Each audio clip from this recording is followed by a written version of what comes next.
구독과 좋아요는 저에게 큰 힘이 됩니다. 안녕하세요. 제 이름은 이강석입니다. 올해 77살이에요. 5년 전 저는 서울 강남 고속버스 터미널에서 며느리에게 버림받았습니다. 아버님, 이거 교통비예요. 며느리 수진이가 제 손에 쥐어준 것은 500원짜리 동전 10개였어요. 짤랑짤랑 소리를 내며 제 손바닥에 떨어진 차가운 동전들, 총 5,000원이었습니다. 시골 가시면 편하실 거예요. 아버님 고향이잖아요. 며느리는 그렇게 말하고 뒤도 돌아보지 않고 사라졌어요. 저는 그 자리에 멍하니 서 있었습니다. 손에는 동전 10개. 주변 사람들이 저를 쳐다봤어요. 수치스러웠습니다. 그날 저는 동전으로 버스표를 끊고 50년 만에 고향으로 돌아갔습니다. 5년이 흘렀어요. 그리고 어제 며느리가 찾아왔습니다. 무릎을 꿇고 울면서요. 아버님, 제발 450억 중에서 10억만. 하지만 저는 고개를 저었습니다. 수진아, 5년 전 생각나니? 동전 5,000원. 끝까지 들어주세요. 이 이야기는 동전 10개로 시작해서 450억으로 끝나는 제 인생의 가장 극적인 5년간의 기록이니까요. 2020년 3월 12일 목요일 오후 2시 15분 서울 강남 고속버스 터미널이었어요. 3월 중순 봄은 왔지만 아직 쌀쌀한 날씨였습니다. 회색 하늘 아래 사람들이 분주하게 오가고 있었어요. 저는 낡은 검은색 여행 가방 하나를 끌고 서 있었습니다. 바퀴가 삐걱거렸어요. 20년은 된 가방이었거든요. 가방 안에는 제 평생이 들어 있었습니다. 옷 5벌, 낡은 책 3권, 돌아가신 아내 사진 1장. 그게 전부였어요. 며느리 수진이가 제 옆에 서 있었습니다. 명품 선글라스를 끼고 최신형 스마트폰을 손에 든 채였어요. 아버님, 정말 가시는 거죠? 수진이의 목소리는 차갑게 식어 있었습니다. 수진아, 미안하다. 아버님, 저희도 사정이 있으시잖아요. 아시잖아요. 저는 고개를 끄덕였어요. 일주일 전 아들 준우와 며느리 수진이가 말했었거든요. 그날 저녁이었어요. 저녁 식사 후 거실에 앉아 있을 때였습니다. 아버지, 잠깐 얘기 좀 해요. 준우가 조심스럽게 말을 꺼냈어요. 뭐냐? 아버지, 죄송하지만 집이 좀 좁아서요. 좁아? 제가 사는 곳은 준우 집 작은 방이었어요. 3평짜리 방. 침대 하나, 옷장 하나 들어가면 끝이었습니다. 네. 저희 애들도 크고, 큰애가 이제 중학생인데 방이 필요해서요. 수진이가 거들었습니다. 아버님 고향에 집 있으시잖아요. 거기 가시면 어떨까 해서요. 고향? 네. 순창이요. 아버님 전에 거기서 사셨잖아요. 수진아, 그건 50년 전 이야기야. 아버님, 시골이 공기도 좋고 조용하고 아버님 같은 어르신들한테 더 좋잖아요. 하지만 나는 서울에서 살고 싶은데 제 목소리가 떨렸어요. 준우가 답답하다는 듯 한숨을 쉬었습니다. 아버지, 제발이요. 우리도 애들 키우느라 힘들어요. 학원비에 과외비에 돈 엄청 들어가요. 준우야. 아버지, 시골 가시면 생활비도 훨씬 적게 들잖아요. 아버지 연금으로 충분히 사실 수 있어요. 그래도 수진이가 끼어들었어요. 아버님, 저희도 아버님 모시고 싶은데 현실적으로 어렵잖아요. 제발 이해해 주세요. 결국 저는 고개를 끄덕일 수밖에 없었습니다. 알았다. 짐 쌀게. 그 다음 날부터 저는 짐을 쌌어요. 50년 동안 모은 물건들을 버리고 또 버렸습니다. 가방 하나에 들어갈 만큼만 남기고요. 그리고 오늘 며느리 수진이가 저를 차에 태워 고속버스 터미널까지 데려다 줬습니다. 아버님, 고향 가시면 연락 주세요. 그래. 고맙다. 아버님, 근데요. 수진이는 명품 가방을 열더니 주머니에서 무언가를 꺼냈어요. 짤랑짤랑. 동전 소리였습니다. 500원짜리 동전이 하나, 둘, 셋. 10개가 제 손바닥에 쏟아졌어요. 차가웠습니다. 손바닥에 닿는 금속의 냉기가 뼈 속까지 스며드는 것 같았어요. 아버님, 이거 교통비예요. 수진아, 이게. 아버님, 순창까지 버스비가 3,500원이에요.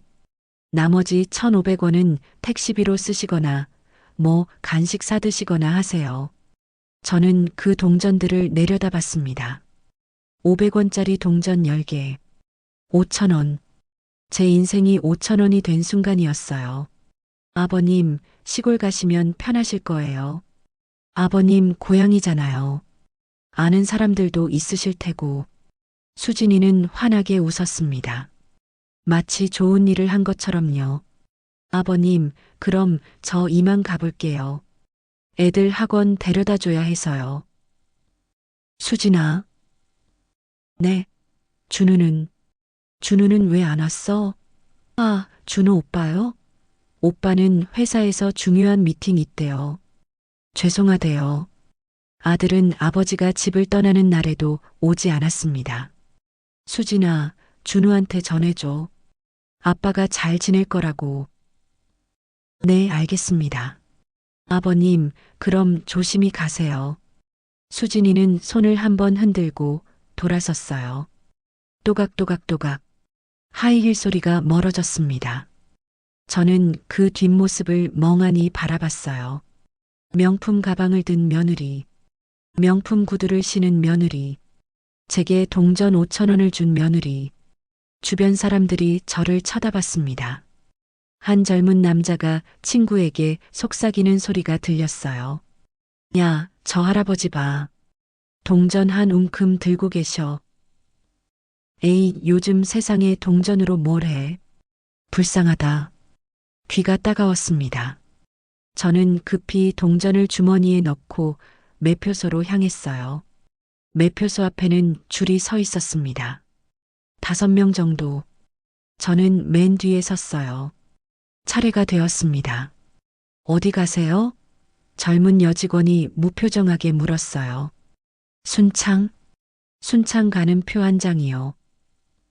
순창이요? 잠시만요.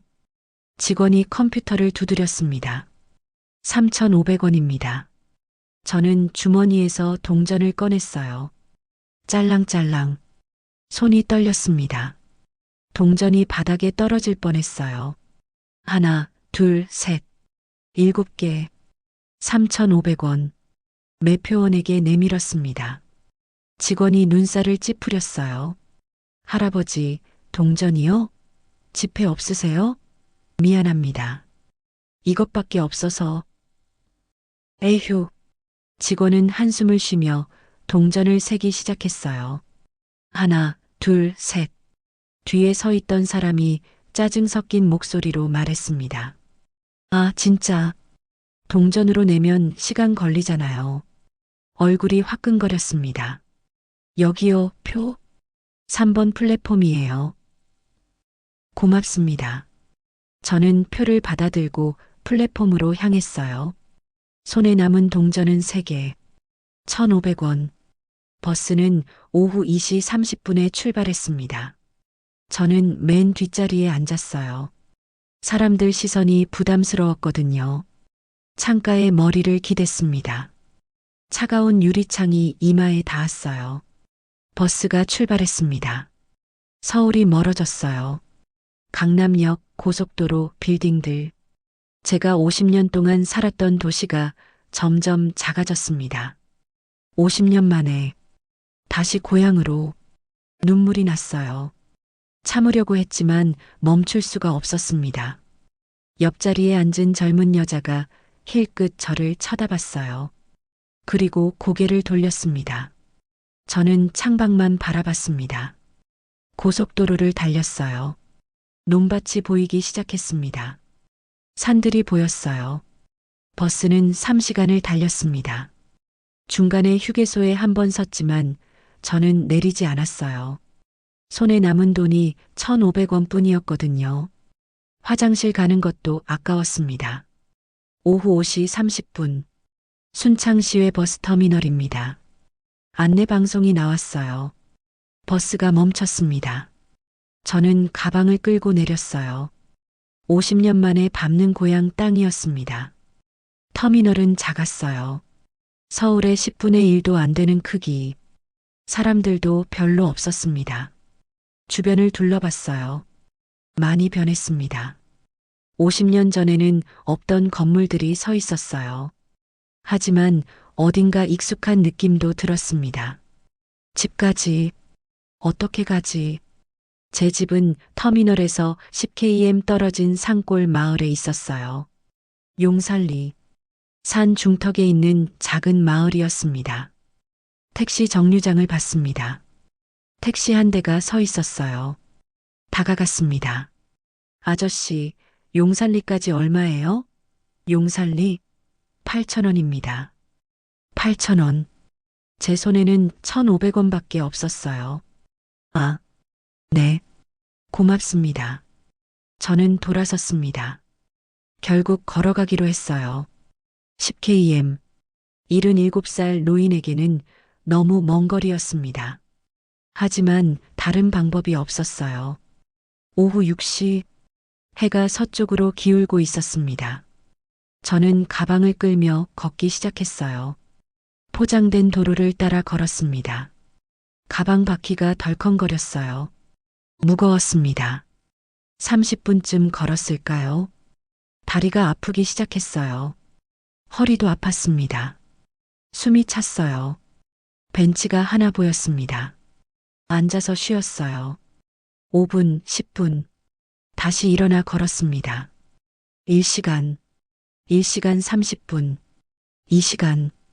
해가 지고 있었어요. 하늘이 붉게 물들었습니다. 다리는 후들거렸고 등은 땀으로 흠뻑 젖었습니다. 3월인데도 땀이 났어요. 오후 7시 30분. 어둠이 내렸습니다. 가로등도 별로 없는 시골길이었어요. 깜깜했습니다. 하지만 계속 걸었습니다. 그리고 마침내 저기 용살리 마을 표지판이 보였어요. 용살리전은 그 표지판 앞에 섰습니다. 가방을 내려놓고 한참을 서 있었어요. 50년 만이구나. 마을로 들어갔습니다. 작은 마을이었어요. 집이 15채 정도. 대부분 불이 꺼져 있었습니다. 저는 골목을 따라 걸었어요. 기억을 더듬었습니다. 우리 집은 저 언덕 위에 언덕을 올라갔습니다. 그리고 보았습니다. 제 집을, 아니, 제 집이었던 곳을. 폐가였습니다. 지붕은 절반이 무너져 있었어요. 창문은 깨져 있었습니다. 대문은 녹슬어 떨어져 있었어요. 50년 동안 아무도 살지 않은 집. 저는 그 앞에 멍하니 서 있었습니다. 아이고, 탄식이 나왔어요. 여기서 어떻게 살지? 그때 뒤에서 목소리가 들렸습니다. 누구고? 돌아보니 한 노인이 지팡이를 짚고 서 있었어요. 팔수는 넘어 보였습니다. 저기, 저는, 니 혹시, 강석이가? 네, 저를 아세요? 야, 나 박영식이다. 옆집 살았지. 기억 안 나노? 영감님? 50년 전 옆집에 살던 박영감이었습니다. 그때는 30살쯤이었는데 이제 팔순 노인이 되어 있었어요. 야, 50년 만이제. 어쩐 일로 왔노? 영감님, 서울서 살다가 이제 고향으로. 집이 젖골인디 어쩌려고? 영감님, 어떻게 해야 할지. 박영감이 한숨을 쉬었습니다. 에이고, 오늘은 우리 집에서 자고 내일 생각하자. 저 집은 오늘 못 들어간다. 고맙습니다, 영감님. 그날 밤 저는 박영감 집 마루에서 잤어요. 이불 한 장을 덮어주셨습니다. 천장을 보며 누워 있었어요.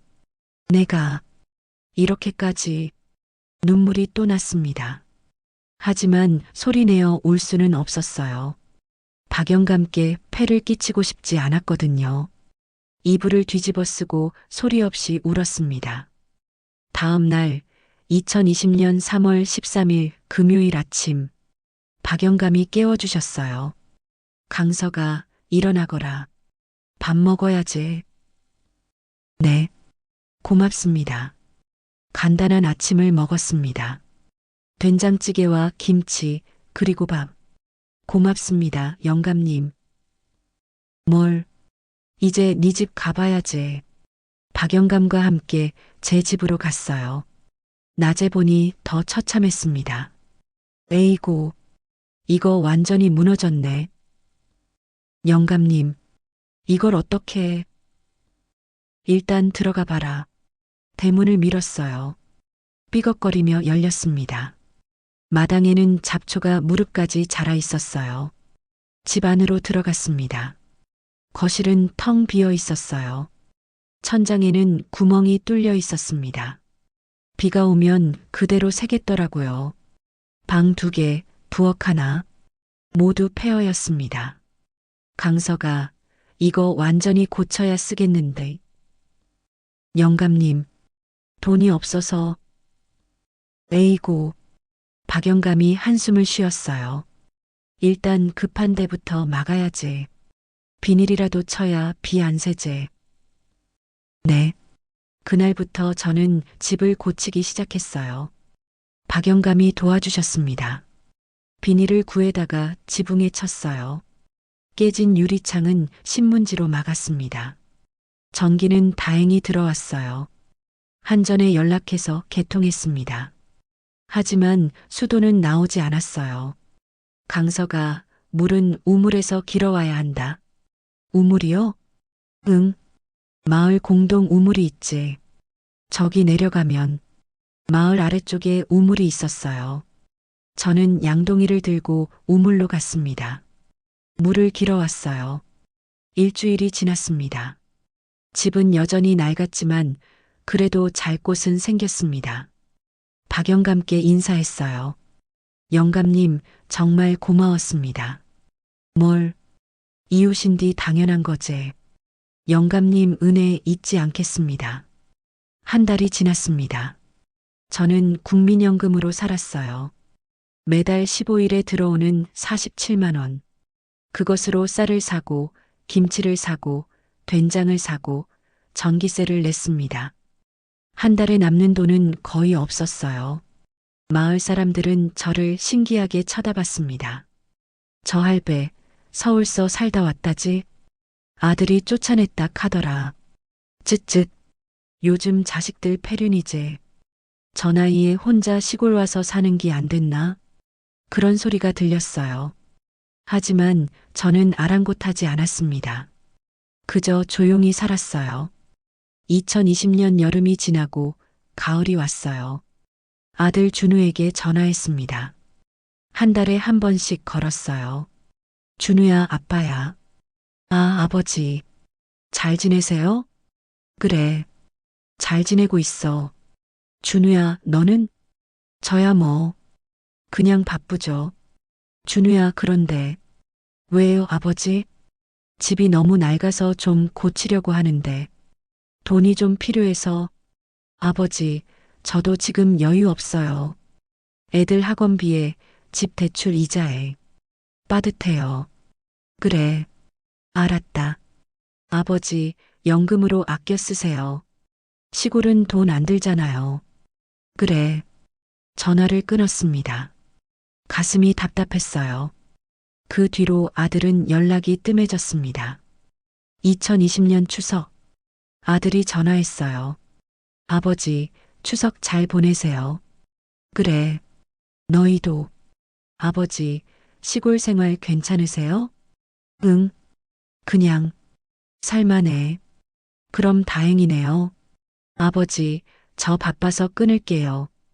그래. 명절에도 찾아오지 않았습니다. 2021년이 왔어요. 저는 여전히 폐가 같은 집에서 살았습니다. 마을 사람들과 조금씩 친해졌어요. 박영감과는 자주 이야기를 나눴습니다.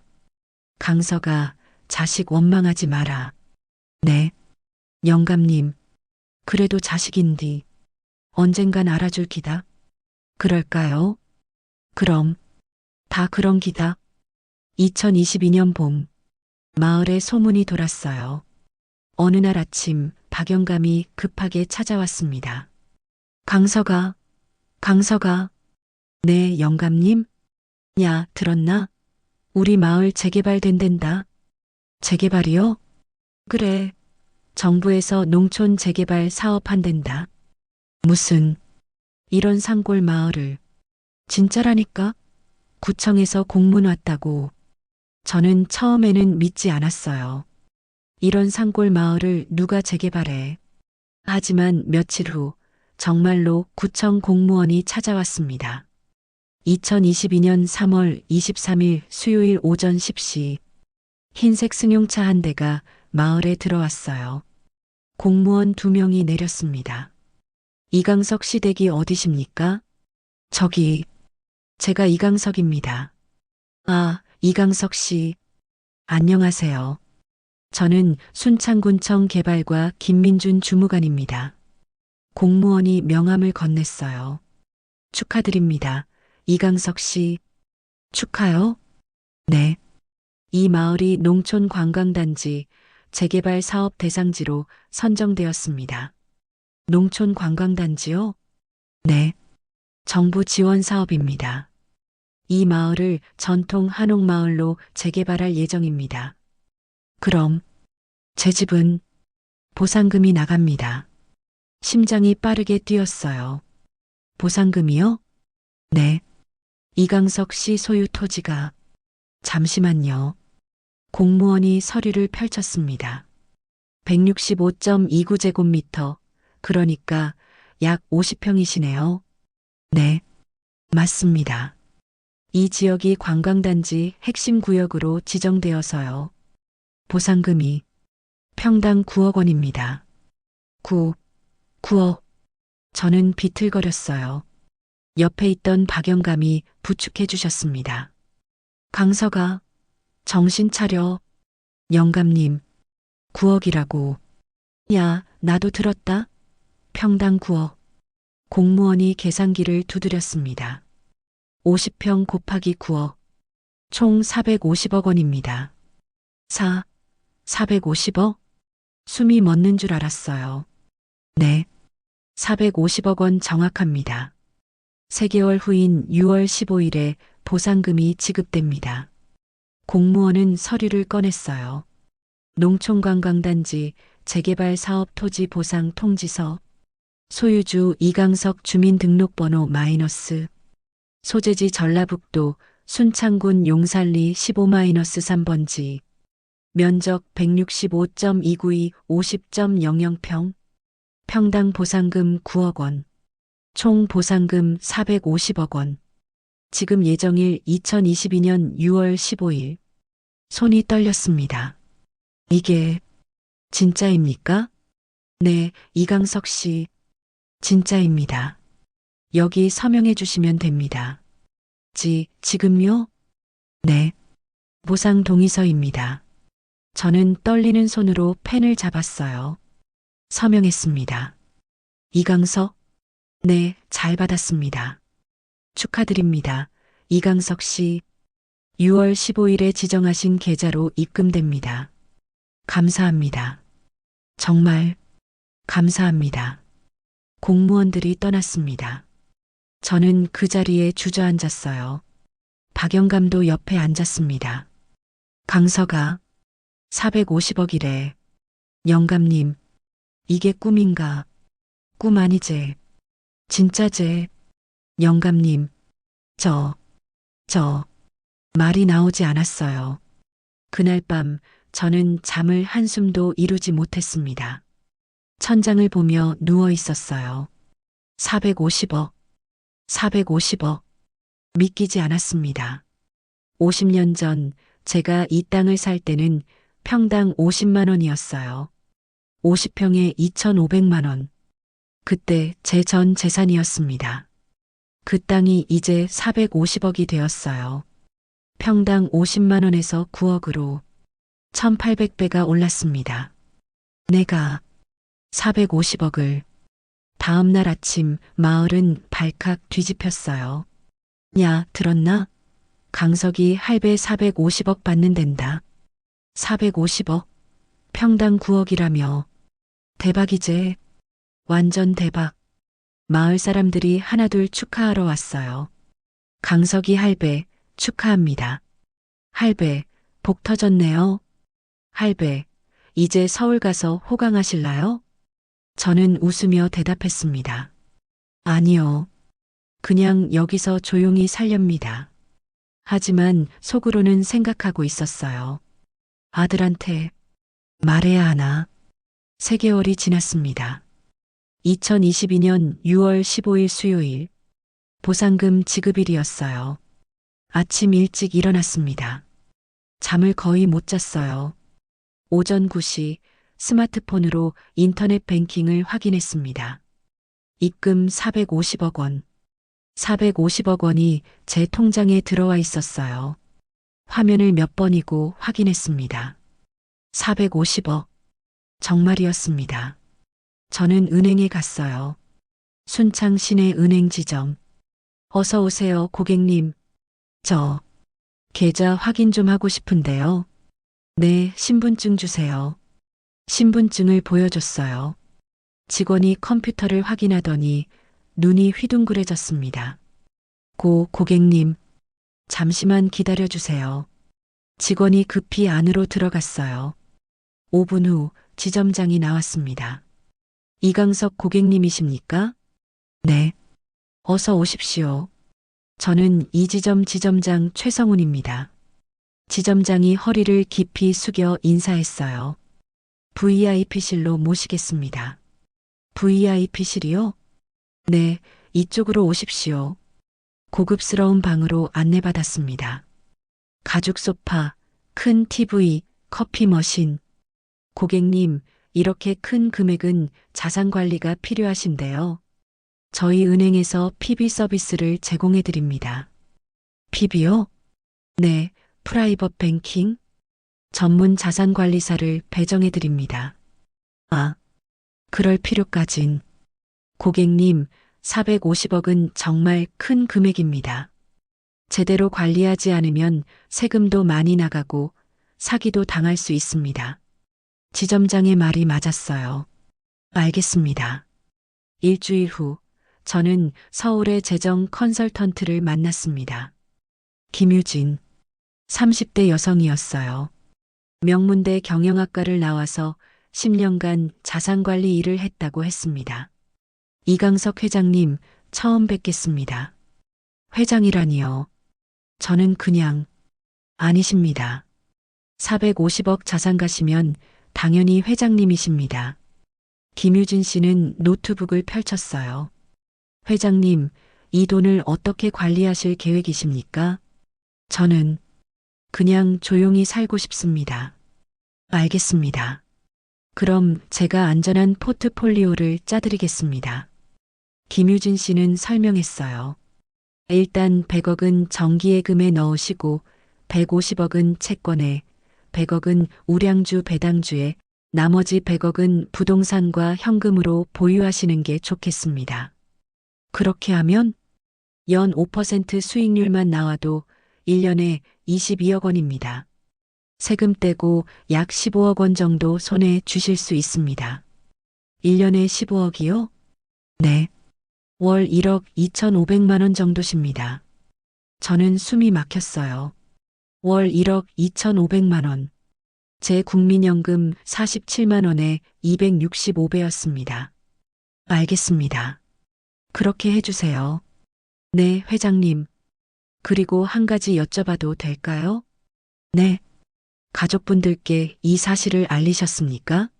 아직 안 했습니다. 그게 좋으실 수도 있습니다. 돈이 있다는 걸 알면 사람이 변하거든요. 김유진 씨의 말이 가슴에 와닿았어요. 네, 일단은 비밀로 하겠습니다. 그날 이후 저는 여전히 용산리 폐가에서 살았습니다. 겉으로는 아무것도 변하지 않았어요. 여전히 낡은 집, 여전히 마을 사람들과 소박하게 지냈습니다. 하지만 통장에는 450억이 있었어요. 2022년 추석, 아들 준우가 전화했습니다. 아버지, 추석 잘 보내세요. 그래, 너희도. 아버지, 시골 생활 어때요? 힘들진 않으세요? 아니, 그냥 살만해. 그럼 다행이네요. 아버지, 저 손님 왔어요. 끊을게요. 그래. 저는 450억이 있다는 말을 하지 않았습니다. 왜냐고요? 5년 전 동전 5천 원을 줬던 며느리가 생각났거든요. 그때는 나한테 동전을 줬지. 이제는 450억을 달라고 하겠지. 저는 침묵하기로 했습니다. 2023년이 지나고 2024년이 지났어요. 저는 여전히 조용히 살았습니다. 하지만 돈은 조용히 불어났어요. 김유진 씨가 잘 관리해줬거든요. 2023년 수익 23억 원, 2024년 수익 27억 원, 2년 동안 50억이 더 늘었습니다. 통장 잔액은 500억을 넘어섰어요. 하지만 저는 여전히 국민연금 47만 원으로 살았습니다. 강서가, 네 돈 많으면 좀 쓰지. 왜 그렇게 쪼들리게 사노? 박영감이 물었어요. 영감님, 돈은 필요한 만큼만 쓰는 게 좋습니다. 에이, 그래도 저는 웃었습니다. 돈을 쓰지 않은 이유가 있었어요. 저는 몰래 기부하고 있었거든요. 이강석 장학재단 익명. 시골 학생들에게 장학금을 주는 재단이었어요. 제 이름은 공개하지 않았습니다. 2023년 10억 원 기부, 2024년 15억 원 기부. 가난한 학생 500명이 장학금을 받았어요. 그게 제일 기뻤습니다. 2025년 가을, 어느 날 김유진 씨에게서 전화가 왔어요. 회장님, 혹시 시간 있으십니까? 급히 여쭤볼 게 있어서요. 무슨 일입니까? 전화로는 직접 뵙는 게 좋을 것 같습니다. 다음 날 김유진 씨가 마을로 왔어요. 회장님, 혹시 아드님 사업이 어려운 거 아시나요? 뭐라고요? 제가 우연히 알게 됐는데 아드님 회사가 파산 직전이래요. 심장이 쿵 내려앉았습니다. 파산요? 네. 부채가 15억 원이래요. 은행에서 압류 들어갔다고 합니다. 15억. 회장님, 혹시 도와주실 생각 있으십니까? 저는 한참 생각했어요. 아직은 아닙니다. 알겠습니다. 그날 밤 저는 잠을 이룰 수 없었습니다. 준우가 망했구나. 복잡한 심경이었어요. 안타깝기도 하고 씁쓸하기도 하고 2025년 11월 20일 토요일 오후 3시 집 앞에 낯선 차 한 대가 섰습니다. 흰색 BMW. 차 문이 열리고 여자 한 명이 내렸어요. 며느리 수진이었습니다. 5년 만이었어요. 많이 변했더라고요. 5년 전의 화려함은 사라지고 초췌해 보였습니다. 머리는 부스스했고 화장기 없는 얼굴은 창백했어요. 아버님, 수진아, 왔구나. 수진이가 다가왔습니다. 아버님, 들어가도 될까요? 들어와. 거실로 들어온 수진이는 주변을 둘러봤어요. 여전히 낡은 집이었습니다. 신문지로 막은 창문, 비닐로 덮은 지붕. 아버님, 여기서 계속 사셨어요? 응. 아버님, 정말 힘드셨겠어요. 수진이의 눈에 눈물이 고였어요. 하지만 저는 알고 있었습니다. 그 눈물이 진심이 아니라는 걸요. 아버님, 사실은 왜 왔니? 아버님, 혹시 재개발 보상금 받으신 거 사실이에요? 저는 침묵했습니다. 아버님, 450억 받으셨다면서요? 마을 사람들한테 들었어요. 그래서 아버님, 저희 지금 정말 힘들어요. 수진이가 바닥에 무릎을 꿇었습니다. 쿵, 무릎이 바닥에 닿는 소리가 컸어요. 아버님, 제발, 수진아, 일어나. 아버님, 저희 지금 파산 직전이에요. 빚이 15억인데, 은행에서 집 압류했어요. 그래서 나한테 온 거야? 아버님, 제발, 10억만. 아니, 5억만. 수진이가 울기 시작했어요. 하지만 저는 차갑게 말했습니다. 수진아, 5년 전 생각나니? 네, 동전 5천 원. 수진이의 얼굴이 하얗게 변했습니다. 아버님, 그건 수진아, 5년 전 시외버스 터미널에서 내가 내게 뭘 줬지? 아버님, 저는 일어나서 서랍을 열었어요. 그리고 작은 봉투를 꺼냈습니다. 안에는 500원짜리 동전 10개가 들어 있었어요. 이거 내가 준 동전 10개. 5천 원. 수진이는 그 동전을 보고 숨이 막히는 표정을 지었습니다. 아버님, 그걸 아직도, 응, 5년 동안 버리지 않고 가지고 있었어. 아버님, 수진아, 버스비 3,500원 주고 1,500원 남았어. 그걸로 뭘 샀는지 아니?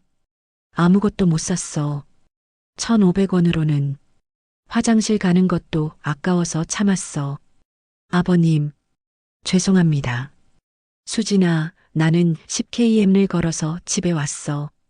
77살에. 이 시간 동안 수진이가 고개를 떨궜어요. 수진아, 집은 폐가였어.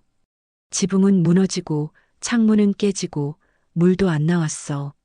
아버님, 수진아, 첫날 밤 나는 마루에서 이불도 없이 잤어. 추워서 떨면서. 아버님, 정말 죄송합니다. 수진아, 5년 동안 너희는 한 번도 안 왔어. 전화도 1년에 2번. 명절에만. 아버님, 수진아, 내가 힘들 때는 아무도 안 찾았어. 이제 와서 450억이 필요하다고? 수진이가 울부짖기 시작했어요. 아버님, 제발, 저희 애들 생각해서라도. 수진아, 제 목소리가 차가워졌습니다.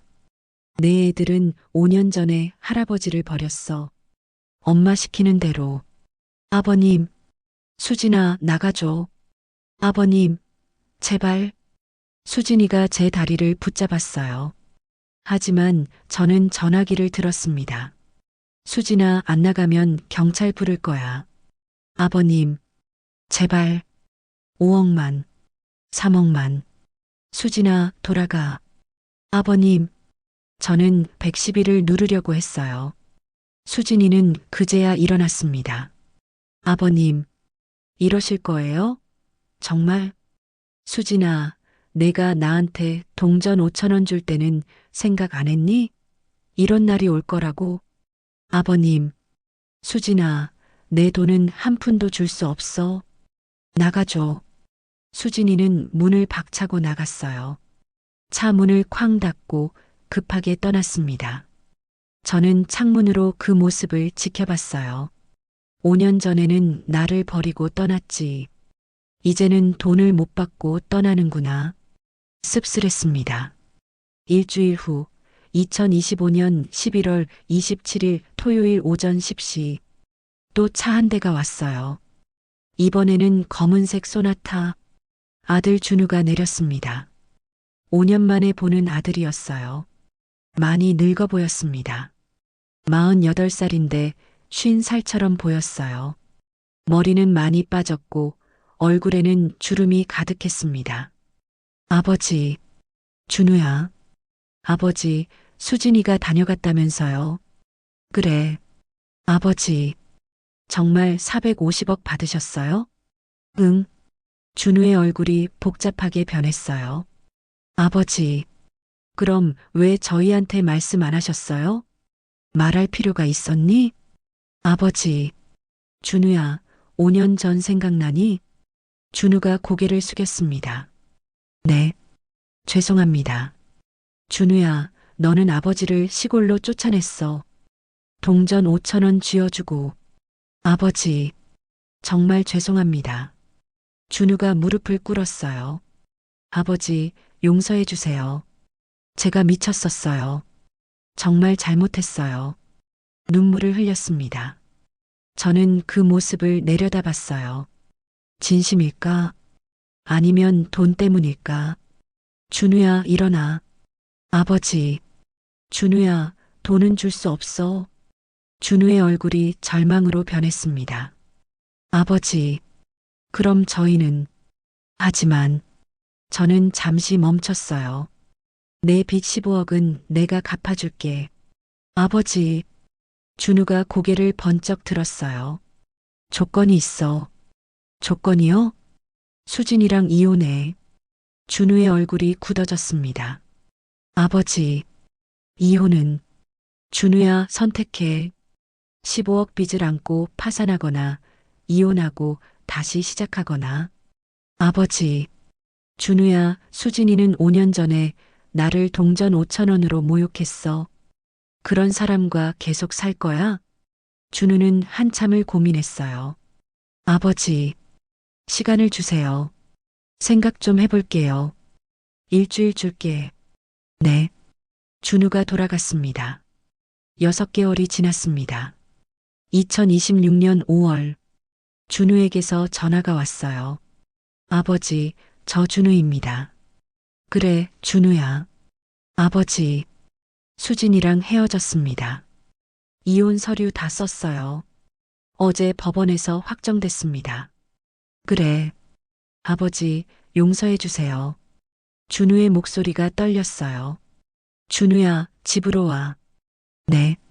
다음 날 준우가 왔어요. 홀로 왔습니다. 아버지, 저는 아들을 안았습니다. 준우야, 고생했다. 아버지, 죄송합니다. 정말 죄송합니다. 준우가 제 품에서 울었어요. 아버지, 제가 정말 못된 자식이었어요. 용서해 주세요. 준우야, 이제 됐어. 저는 아들의 등을 토닥였습니다. 준우야, 새로 시작하자. 이제부터. 네, 아버지. 그날 저는 아들의 빚 15억을 갚아줬어요. 그리고 새 출발 자금으로 5억을 더 줬습니다. 준우야, 이걸로 작은 사업 하나 시작해봐. 아버지, 고맙습니다. 준우야, 다시는 옛날처럼 살지 마라. 돈보다 중요한 게 가족이야. 네, 아버지. 명심하겠습니다. 2026년 가을, 저는 재단을 만들었어요. 이강석 존엄재단. 목적, 자식에게 버림받은 노인 긴급 지원, 동전으로 모욕당한 노인 법률 지원, 노인 인권 보호 캠페인, 재단 설립에 100억을 출연했습니다. 개소식 날 많은 사람들이 왔어요. 박영감도 왔습니다. 강서가 자랑스럽다. 진짜 복 터진 게 아니라 복을 나누는 기네. 영감님, 다 영감님 덕분입니다. 5년 전에 저 살려주셨잖아요. 에이, 뭘. 손주들도 왔어요. 5년 만에 보는 손주들이었습니다.